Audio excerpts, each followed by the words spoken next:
ऐसा कुछ विश्वास होता है एक बेटी का अपने पिता के प्रति और शायद इसीलिए बेटियां जो हैं अपने पिता से बहुत अधिक प्रेम करती हैं। क्योंकि जब हमारे माता पिता की शादी हुई थी तो उस टाइम पे तो ये सारी फैसिलिटी नहीं थी। शायद कैमरा भी था कि नहीं था पता। और जैसा मैंने सोचा था मैं वो पहाड़ पे जाऊंगा, लेकिन मैंने उन लोगों को फ़ोन किया जो पहले एक दो बार वो पहाड़ पे जा चुके हैं। मैंने उनसे पूछा कि क्या ऐसे जाना ठीक है। उन्होंने बोला देखो, अगर आप अकेले जा रहे हैं तो ठीक नहीं है।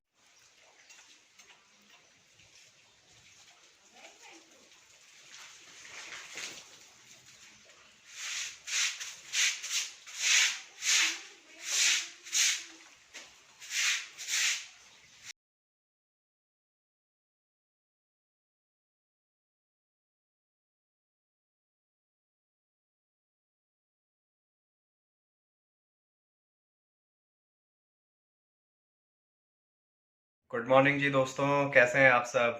सबसे पहले ब्लॉग की शुरुआत कर लेते हैं। सबसे पहले आप सभी को मेरा प्यार भरा नमस्ते। मैं दीपक चमोली और स्वागत करता हूं आप सबका अपने यूट्यूब चैनल दीपक पहाड़ी दुबई ब्लॉग में। तो कैसे हैं दोस्तों आप सब लोग। उम्मीद करता हूं स्वस्थ होंगे, मस्त होंगे और जहां भी होंगे व्यस्त होंगे। तो कर लेते हैं दोस्तों फिर से एक नए ब्लॉग की शुरुआत। और ब्लॉग की शुरुआत हो रही है आज सुबह 10:30 बजे से और अपने एकोमोडेशन के अंदर से, क्योंकि आज मेरी छुट्टी है। और छुट्टी वाले दिन जो भी छोटे मोटे काम होते हैं वो मैंने कर लिए हैं। तो जिम से आने के बाद 8 बजे मैं जिम से आ गया था। बस उसके बाद अपना जो भी छोटा मोटा काम था, साफ़ सफाई का, कपड़े धोने का, बस वो सब कर लिया है। बस एक काम बाकी रह गया है, वो है बाहर कपड़े सुखाना। अभी नहीं सुखाए क्योंकि स्टैंड पे अभी किसी और के कपड़े हैं, तो जब वो सूखेंगे तब मैं अपने कपड़े वहाँ पे सुखाने के लिए डालूंगा। और जिस दिन छुट्टी होती है उस दिन पता नहीं क्यों भूख भी जल्दी लग जाती है। जब ड्यूटी पे जाता हूँ तो 11 बजे तक मैं रूम पे रहता हूँ। 11 बजे मेरी गाड़ी आती है, तब मैं होटल जाता हूँ तो भूख नहीं लगती है। लेकिन जिस दिन छुट्टी होती है उस दिन सुबह से ही भूख चालू हो जाती है, पता नहीं क्यों। तो मेरा नाश्ता वैसे आ चुका है दोस्तों, तो चलिए मैं आपको दिखाता हूँ मेरा नाश्ता क्या है। और फिर नाश्ता भी कर लेता हूँ क्योंकि पौने 11 हो चुके हैं। तो ये आया है जी आज नाश्ते में है, ये है डोसा और सांभर और साथ में है चॉकलेट शेक। तो करते हैं नाश्ता क्योंकि भूख भी बहुत ज़्यादा लग गई है। बाकी जहाँ तक मेरा ख्याल है आप लोगों का नाश्ता तो हो चुका होगा। मुझे तो डोसा सांभर बहुत अच्छा लगता है। साउथ इंडियन डिश है, अपने नॉर्थ इंडियन की डिश तो नहीं है, लेकिन फिर भी मुझे बहुत अच्छा लगता है। आप लोग भी बताइए आप लोगों को डोसा सांभर कैसा लगता है। दोस्तों हो गया है नाश्ता और फुटकी भरेगी फुटकी भरेगी का मतलब पेट भर चुका है। मेरे लिए आए थे 5 पीस डोसा के और सांभर। तो 5 पीस तो मुझसे नहीं खाए गए, मैंने 3 पीस डोसा खाया, सांभर खाया और अभी 2 पीस डोसा के बचे हैं। तो उसको फेंकने से अच्छा रहेगा कि बाहर ना यहाँ पे बहुत सारी बिल्लियाँ रहती है, तो उन बिल्लियों को जाके देता हूँ। लेकिन ये भी गारंटी नहीं है कि वो खाएंगी कि नहीं खाएंगी, क्योंकि यहाँ की बिल्लियाँ वेजिटेबल नहीं खाती हैं, उनको बस नॉन वेज चाहिए।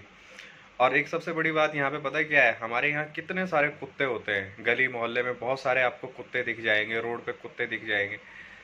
मुझे यहाँ 4 साल होने वाले हैं, मैंने यहाँ कुत्ते देखे ही नहीं हैं। यहाँ आपको हर गली में बिल्लियाँ ही बिल्लियाँ दिखाई देंगी। पता नहीं यहाँ के लोग बिल्ली पालते हैं उसके बाद छोड़ देते हैं या पता नहीं कुत्ते यहाँ लोग बाग रखते नहीं हैं। मैंने यहाँ कुत्ता देखा ही नहीं है। कहीं दूर दराज अगर कोई दिखाई दे गया, एक कुत्ता दो कुत्ते तो बहुत मुश्किल से। यहाँ सबसे ज़्यादा बिल्ली होती है। तो चलो जी, उन बिल्लियों को भी दे देता हूँ। खाएंगी तो अच्छा है, नहीं खाएंगी तो भी अच्छा है। छुट्टी का दिन है, पूरे दिन रूम पे तो बैठा नहीं जा सकता, तो देखते हैं कहाँ जाने का प्रोग्राम बनता है। वैसे कुछ दिनों से सोच रहा था कि यहाँ पे ना थोड़ा आगे ही पहाड़ों पे रास्ता बनाया जा रहा है ऊपर पहाड़ों पे जाने के लिए। वहाँ पे बुलडोजर, क्रेन ये सब लगी हुई है। तो मैं जब ड्यूटी जाता था तो मैं 3-4 दिन से देख रहा हूँ उन्होंने बहुत अच्छा पहाड़ को काट के रास्ता बनाया है। तो सोच रहा हूँ कि थोड़ा धूप कम हो जाए बाहर, तो उसके बाद ट्रैकिंग पे चलता हूँ ऊपर। जहाँ तक भी रास्ता बना हुआ है वहाँ पे घूम के आता हूँ। और मैंने सुना है कि यहाँ पे जितना आप ऊपर चढ़ते चले जाएंगे पहाड़ों पे आपको लोमड़ियाँ दिखने को मिलेंगी। तो देखता हूँ शायद कुछ दिख जाए।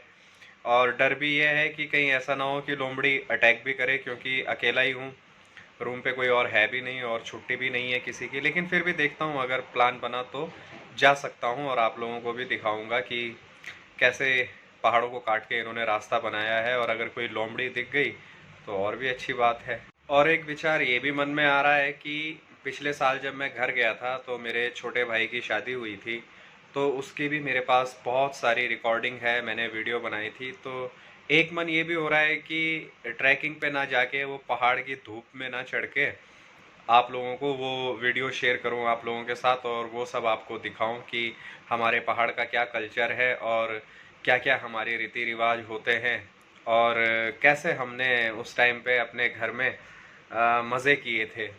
तो देखते हैं दोस्तों, लेट्स सी क्या होता है। और ये है जी 12 बजे का सीन, कुछ बालकनी से बाहर रोड का।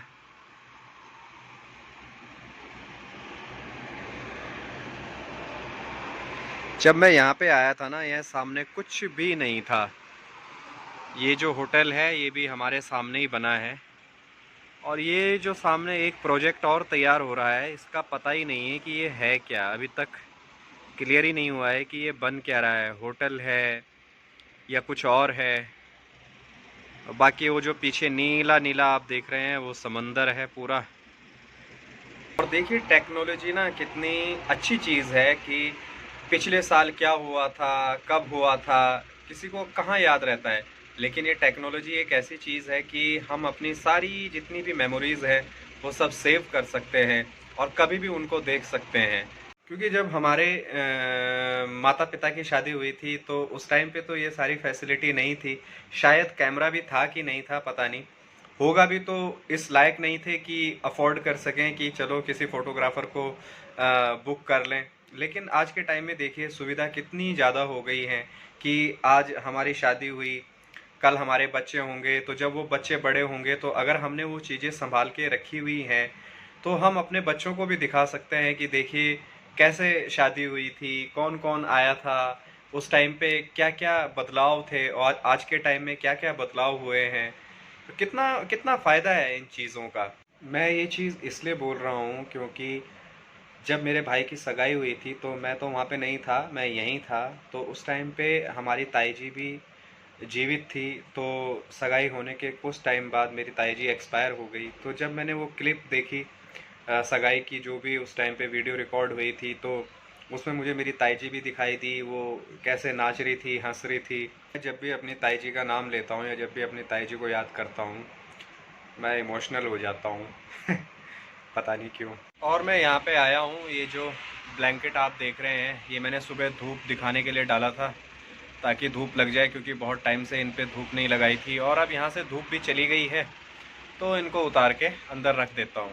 बाकी कपड़े भी सुखाने थे लेकिन कपड़े सुखाने के लिए अभी जगह नहीं है क्योंकि किसी और के कपड़े डले हुए हैं। अभी स्टैंड पूरा फुल है। और जैसा मैंने सोचा था मैं वो पहाड़ पे जाऊंगा, लेकिन मैंने उन लोगों को फ़ोन किया जो पहले एक दो बार वो पहाड़ पे जा चुके हैं। मैंने उनसे पूछा कि क्या ऐसे जाना ठीक है। उन्होंने बोला देखो अगर आप अकेले जा रहे हैं तो ठीक नहीं है, क्योंकि ऊपर जो वो लोमड़ियाँ होती हैं ना वो ग्रुप में होती हैं, झुंड में होती हैं। तो अगर आप अकेले जाएंगे और अगर उनको आपसे डर लगा तो 100% वो आप पे अटैक करेंगी। तो भाई इससे अच्छा है कि मैं नहीं जाता हूँ। और जैसा कि आज आप सबको मालूम ही है कि 24 सितंबर यानी कि अंतर्राष्ट्रीय बेटी दिवस है, यानी कि इंटरनेशनल डॉटर्स डे। और ये तो आप सब जानते होंगे और मानते भी होंगे कि एक जो पुत्री होती है, बेटी होती है, वो अपने पिता से कितना प्रेम करती है। एक बार क्या होता है कि एक आदमी होता है और उसकी एक छोटी बेटी होती है, वो दोनों गांव से कहीं दूर चले जाते हैं। तो जब वो लोग शाम को वापस अपने गांव आते हैं तो रास्ते में अचानक बहुत तेज़ बारिश शुरू हो जाती है। और जब वो लोग अपने घर के नज़दीक आ जाते हैं, पहुंचने वाले होते हैं, तो रास्ते में तेज़ बारिश की वजह से क्या होता है, बीच में एक जो नदी होती है छोटी सी, वो बहुत तेज़ हो जाती है, जिसकी वजह से उसमें पानी चलना बहुत तेज़ हो जाता है। तो पिता अपनी बेटी से बोलते हैं कि बेटी तू टाइट से मेरा हाथ पकड़ ले और फिर हम ये क्रॉस कर लेते हैं। तो उस पे बेटी क्या बोलती है कि पापा आप मेरा हाथ पकड़ें। तो पिता बोलते हैं कि बेटा तुमने पकड़ा या मैंने पकड़ा, बात तो एक ही है। तो बेटी जो उसके ऊपर बोलती है तो उसमें पिता की आंखों से भी आंसू निकल आते हैं। बेटी क्या बोलती है अपने पिता से कि पापा अगर मैंने आपका हाथ पकड़ा और अगर मैंने नदी में पानी तेज़ देखा तो हो सकता है मैं डर जाऊं और मैं आपका हाथ छोड़ दूं। लेकिन अगर आप मेरा हाथ पकड़ेंगे तो मुझे पूरा यकीन है कि आप मेरा हाथ कभी नहीं छोड़ेंगे। तो ऐसा कुछ विश्वास होता है एक बेटी का अपने पिता के प्रति, और शायद इसीलिए बेटियां जो हैं अपने पिता से बहुत अधिक प्रेम करती हैं। बेटे अपनी माँ से अधिक प्रेम करते हैं और माँ भी अपने बेटों से ही अधिक प्रेम करती है, लेकिन सच में अगर देखा जाए तो एक पिता अपनी बेटी से बहुत ज़्यादा प्यार करता है और बेटी भी अपने पिता से बहुत ज़्यादा प्यार करती है। अकॉर्डिंग बेटा, बेटों के मुकाबले बेटी अपने पिता से बहुत ज़्यादा प्यार करती है। तो चलिए मैं अब आपको ले चलता हूँ अपने उत्तराखंड की हसीन सी वादियों में, जो पिछले साल मैंने कुछ अपने फ़ोन में कैद किए थे अपने घर से।